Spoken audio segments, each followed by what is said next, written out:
Okay, well, hi everyone. We're going to do a series of some Pilates arm exercises for strengthening various muscles of the arms. In particular, we want to focus on the muscles around the sides and back of the scapula, the shoulder blades, as they're commonly known. So,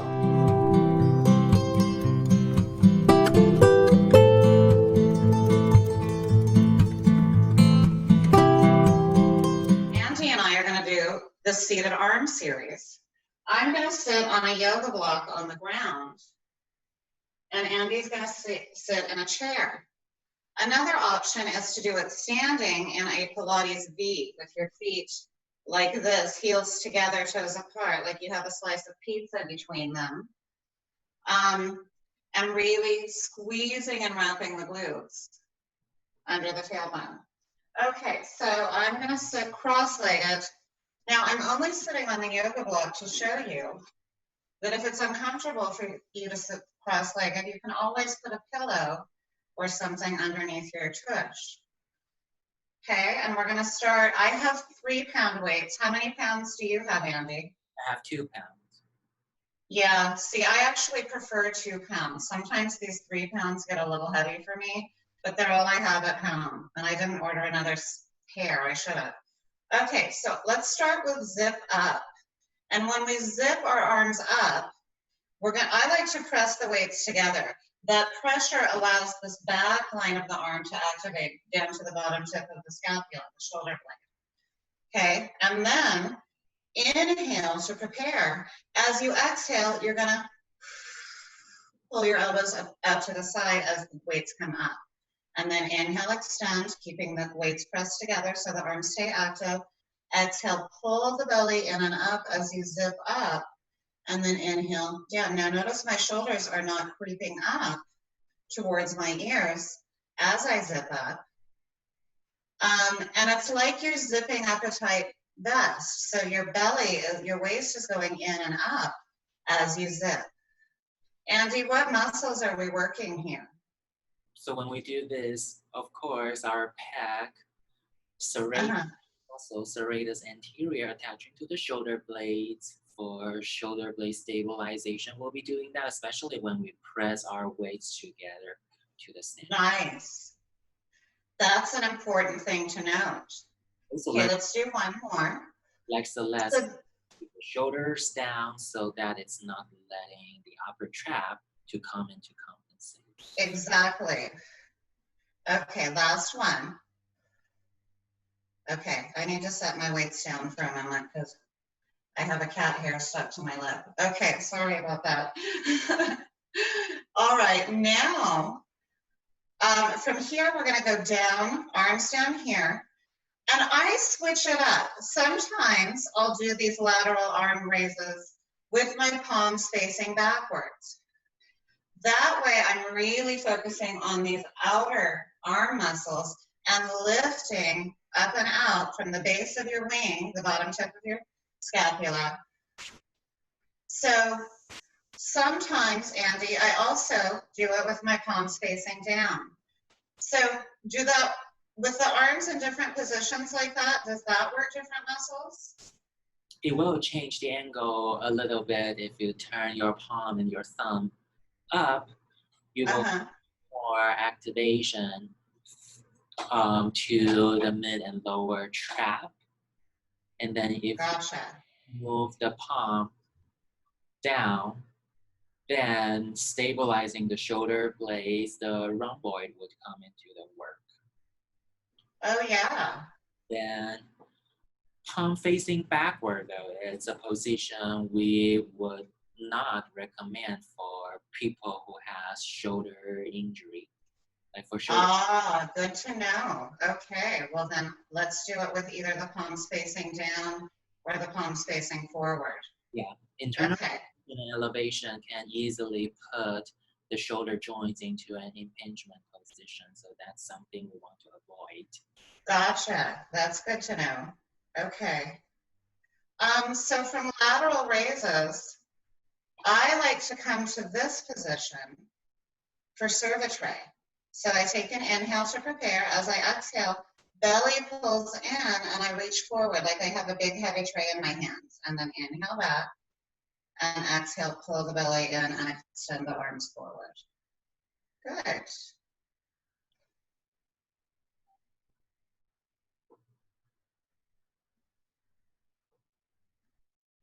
Breathing as you exhale.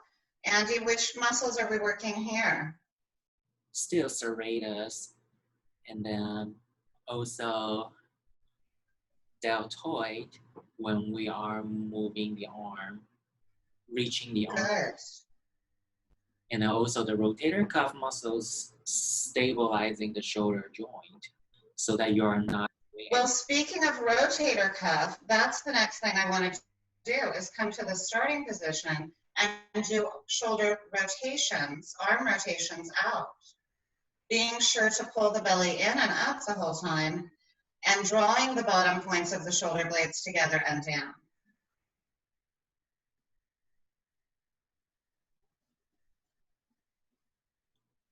The rotator muscles are usually smaller, so if you want to challenge that more, lying down on your side might be more challenging, but then this way, it's the pure motion rotator cuff muscles are doing, but then it's not as challenging because you're not moving the weights against gravity to challenge the muscle. This way is... Oh, gotcha. So what would you suggest doing? It's a good starting point to get the muscles working in this position. So it's not... Oh, gotcha. From here, sometimes I'll take the arms out to the side and we'll go down and up, keeping the elbows in tight to the body.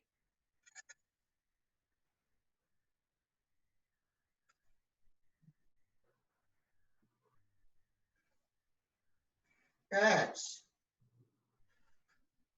Let's do 5 more. Now, obviously, we're working biceps here, Andy, but are we working anything else? Exactly, biceps. And then the point of keeping the elbow stabilized to your trunk, you can make sure it's purely biceps working, no other muscles compensating. Nice. Okay, well, I don't know about you, but I need a little break. So let's rotate our palms inward and kind of shake out our shoulders. And then we'll take our right arm up overhead. And we're going to lift up and over out of our waist to do a little side stretch. Inhale at the bottom and then exhale to come back up. Switching the arms. Inhale. Stretch up and over. Exhale as you move into the stretch. Coming out of it. And switching arms. Inhale. And exhale. You can change the breathing a little bit. Inhale. And exhale. And coming down. Okay, so now let's do some overhead presses. So palms facing forward, shoulders glued down, shoulder blades glued to the back of the rib cage. We're going to exhale, bring the arms up and out. And again, I like to touch the weights. And then inhale, really slow motion down. So you're working the back of the arms on the way down. And feeling that back line of the arm from the bottom point of the shoulder blade to the pinky on each hand. Engage the whole time. It's almost like you're tracing a halo around your body. Good. So what are we working biceps and deltoids here? And then triceps, of course, for the resistance on the way down. Not so much biceps, more of triceps for straightening the elbows overhead. Oh, good. Deltoid. And then also mid-lower trap to stabilize the shoulder blades. And then also reaching overhead. Yeah. Okay, let's do one more. And then let's keep our arms up there. And let's do weights together. Bend the elbows, bring them to just behind the head. Notice my shoulders are staying down. And we're going to do shaving the back of the head. And there's a couple different ways to do shaving the back of the head. This one here, which really, the arms separate and you're keeping your elbows in place in space. Or you can bring the weights together and keep them glued together and keep the elbows closer to the side of the body. So in those two variations, we're still working tricep muscles, but we're focusing in on different muscles, aren't we, Andy? Yeah, triceps has 3 heads, and then so if you change the angle of your arm a little bit, which is arm separated versus arm close together, you can challenge the different part of the muscle. Oh, that's wonderful. I love to work all the different parts of the triceps. Okay, let's do one more. And then let's circle our arms around and shake out our shoulders again. Okay, from here, yeah, a couple head twists side to side. From here, let's, hold on, quick break, cut, sorry. From here, let's do a few stretches to stretch out what we just worked. So let's start with, I believe, what is a deltoid stretch. So you'll take your right arm, palm is facing your body, and you're just going to press the shoulder in. You're going to press the upper arm against the chest. Good. And then from here, we'll take a couple breaths in and exhale, trying to release the tension. From here, let's take our arm up overhead and do a tricep stretch. Notice I'm pulling my shoulder blades down, and I'm just giving a gentle pull to that right elbow with my left arm. Well, I'm actually using my right arm and pulling my left arm, but I'm doing it backwards. And then let's take the arm down and back, and we're going to grab the wrist with that opposite arm and drop the ear to the opposite shoulder and just let that whole neck area stretch. And then we could do the same thing on the other side. Deltoid stretch, arm comes in front of the body. We draw the shoulder down as we press the arm against the chest. And then tricep stretch, coming up overhead, grabbing that arm with the other one.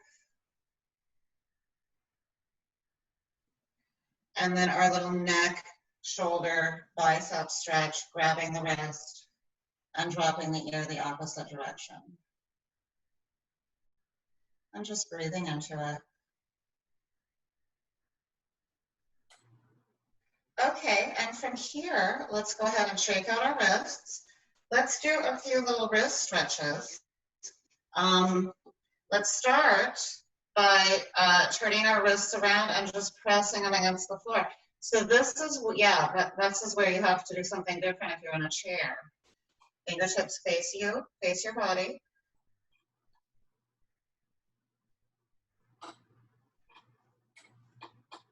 And then let's just shake out our wrists.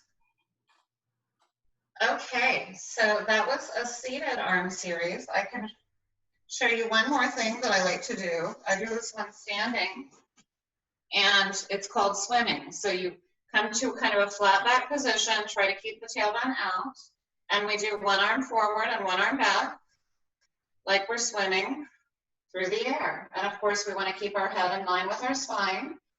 Belly lifted away from the floor. Feet are parallel now. I forgot to say that in the beginning. Knees are soft and arms are reaching in opposite directions. Good. Inhale, exhale, breathe through it. 3, 2, and 1. And then we're going to drop both arms, soften, or drop the head, and softly roll down toward the floor, letting the arms hang. Inhale at the bottom, and then exhale, tuck the pelvis and round up, articulating up through the spine, and of course doing a couple shoulder rolls when we come back. All right, and that was our quick little arm series with light weights.